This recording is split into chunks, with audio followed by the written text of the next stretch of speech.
사소한 일이라도 반복하면 습관이 된다. 나쁜 습관일수록 더 그렇다. 미국의 로스앤젤레스 캘리포니아 주립대학교 의대 임상심리학자인 로버트 마우어의 책 아주 작은 반복의 힘의 글이다. 마우어 박사에게 한 커플이 찾아왔다. 부인이 남편의 운전 습관을 고치고 싶다며 상담을 요청해 온 것이다. 부인은 운전대만 잡으면 난폭하게 돌변하는 남편을 걱정했다. 남편은 자신의 운전 습관을 인정했지만 다른 운전자에게 자주 고함을 지르는 것일 뿐 상담받을 만큼 큰 문제가 아니라고 했다. 교통지역인 로스앤젤레스에 살다 보니 그저 자주 고함을 질렀을 뿐이라고. 박사는 사소하게 보이는 문제에 주의를 기울여야 한다고 했다. 같은 생활 습관을 가졌을지라도 힘든 일이 닥쳤을 때 격하게 반응하는 사람은 차분히 반응하는 사람보다 심장병으로 조기에 사망할 확률이 7배나 높다는 연구 결과를 보여주면서 말이다. 최신 사양을 갖춘 안락한 차에서 사랑하는 아내를 옆에 앉히고도 운전을 즐기지 못한다면 살면서 마주치게 될 더 큰 도연은 어떻게 헤쳐나갈 것이냐고 지적했다. 또 자동차라는 공간을 감정 통제하는 법을 배우는 교실로 생각해 볼 것을 제안했다. 박사의 조언을 지혜롭게 받아들인 남편은 차에 탈 때마다 다른 운전자에게 3번 이상 호의를 베풀겠다고 다짐했다. 그 후 운전하면서 격한 반응을 보이는 횟수가 확연히 줄었고 운전뿐 아니라 생활에 여유가 생기고 사람을 대할 때 인내심과 유머 감각까지 생겼다는 고백을 하게 되었다.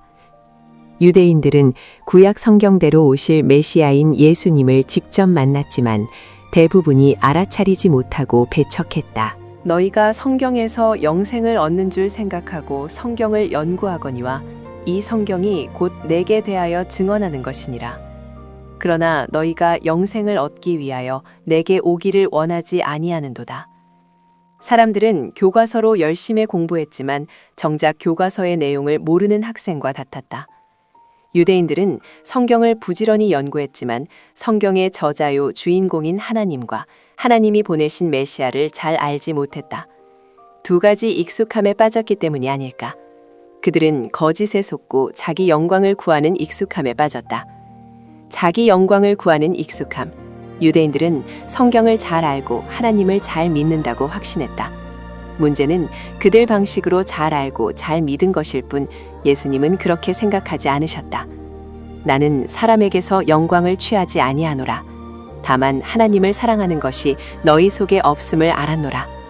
사람들에게 하나님을 사랑하는 마음은 없고 대신 영광을 받으려는 마음이 있다는 말씀이다. 자기가 칭찬과 주목을 받고 영광을 얻고 싶은 마음으로 성경을 알고 있으니 하나님도 모르고 예수님도 몰라본 것이다. 과거 수천 년 동안 하나님이 선택하신 히브리 민족이고 아브라함의 자손이라는 자랑만 있었지 하나님을 아는 데 관심을 두지 않은 채 익숙해졌다. 자기중심적으로 신앙생활을 하면 더 자기중심적인 사람이 된다. 내가 하나님을 섬기는 사람이 아니라 하나님이 나를 섬기기 위해 있는 존재로 만들어버린다. 그러니까 내가 세상의 주인이고 하나님은 오직 나와 내 집을 돕기 위해 존재하는 심부름꾼이나 집사 정도로 생각하는 사고체계가 굳어져 그 틀 안에서 성경도 읽고 설교도 듣는다. 사람은 누구나 자기 영광을 구하는 데 익숙하고 빠르다. 에덴 동산의 부부는 모든 축복을 주신 하나님께서 딱 하나 금하신 과실을 먹었다. 과실을 먹기만 하면 눈이 밝아지고 선과 악을 알게 되어 하나님과 같이 될 수 있다는 뱀의 거짓말에 속고 말았다. 홍수 후에 사람들이 바벨탑을 건설했다. 또 말하되 자, 성읍과 탑을 건설하여 그 탑 꼭대기를 하늘에 닿게 하여 우리 이름을 내고 온 지면의 흩어짐을 면하자 하였더니 얼마나 솔직한 고백인가. 히브리 사람들에게 하늘은 곧 하나님을 상징했다. 잘못 이해하면 하나님께로 가까이 가고 싶다는 경건한 무리로 생각하기 쉬운데 절대 그렇지 않다. 자기들 소유의 도시를 만들고 탑을 높이 쌓아서 하나님과 맞먹는 영광스러운 존재가 되어 온 땅의 이름을 널리 내고 싶었다. 바벨 프로젝트에 참가했던 무리와 에덴 동산의 부부만 그런 것이 아니다. 예수께서 자기 영광을 구하지 않으신 이유. 그는 고운 모양도 없고 풍채도 없은즉 우리가 보기에 흠모할 만한 아름다운 것이 없도다. 주목받기 어려운 외모와 풍채. 무시받고 버림받은 이들을 가까이 하신 예수님. 젊은 나이에 십자가에 달려 끔찍하게 죽임당한 그의 겉모습만 보면 참 딱한 인생이었다. 그분은 하나님이시고 이 세상의 창조주이시고 하늘과 땅의 모든 피조물이 경배할 가장 영광스러우신 분이다. 그런 예수께서 스스로 죄인이라고 했던 사람들을 가까이 하셨다. 그는 죄인들을 구원하러 오신 의인이었다. 그분은 사람들에게 영광받는 자리를 피하셨다. 세상의 영광을 받기 위해 오신 것이 아니기 때문이다. 예수님은 단 한 번도 주목을 받아 자기 영광을 얻으려고 무언가를 하신 적이 없다. 자신을 배신할 가룟 유다까지 제자로 삼으신 것을 보면 이상하기까지 하다. 소년 시절에 율법사들과 대화 나눌 정도로 지혜로우셨던 분이 아닌가. 믿음은 고사하고 의리 없는 가룟 유다도 불쌍히 여겨 회개할 기회를 주셨다. 왜 예수님은 도살장에 끌려가는 양처럼 순순히 잡혀 십자가 형틀에 못 박혔는가? 힘이 없어서도 아니고 그럴 만한 죄를 지어서도 아니고 자포자기해서도 아니다. 우리를 생각하셨다. 우리의 죄를 위해 대신 죽임당해야만 하나님이 우리를 용서하실 수 있기 때문이다. 예수님과 동행하고 싶은가? 먼저 자기 영광을 구하는 익숙함을 거절해야 한다. 그리고 성경 안에서 사고해야 한다.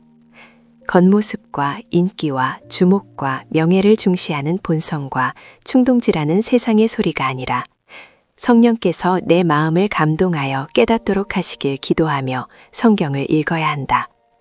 성경 구절로 마음의 밑줄을 그어야 한다. 그렇지 않은 성경 읽기와 신앙생활로는 구주 예수님을 알 수도 따라 살 수도 없는 껍데기 신자로 남을 뿐이다. 자기 잘난 맛에 살고 그렇지 않으면 기죽고 비굴하게 산다면 불행이다. 안타깝게도 유대인들이 그랬다. 나는 내 아버지의 이름으로 왔음에 너희가 영접하지 아니하나 만일 바른 사람이 자기 이름으로 오면 영접하리라. 자기 영광을 구하는 것은 헛되고 허무하다. 꿀을 많이 먹는 것이 좋지 못하고 자기의 영예를 구하는 것이 헛되니라. 자기의 마음을 제어하지 아니하는 자는 성읍이 무너지고 성벽이 없는 것과 같으니라. 고운 것도 거짓되고 아름다운 것도 헛되나 오직 여호와를 경외하는 여자는 칭찬을 받을 것이라. 외국인 선교사 묘지가 서울 한강변 합정동에 위치해 있다. 조선 땅에 복음을 전하기 위해 생명을 바친 선교사들의 생애가 담긴 묘비를 하나하나 읽으면서 큰 감동을 받았다. 허름하고 깨어져 부서진 비석들, 보수하지 않은 선교사들의 무덤, 목숨을 바친 선교사들을 사람들은 얼마나 기억해 줄까? 그들은 사람이나 국가로부터 영예로운 존재로 인정받기 위해 이 땅에 온 것이 아니었다. 하나님의 영광을 위하여. 하나님이 사랑하시는 조선의 백성들을 위해 수고하고 무거운 짐진 이들을 위해 생명을 바쳤다. 당신은 어떤 영광을 구하며 살 것인가?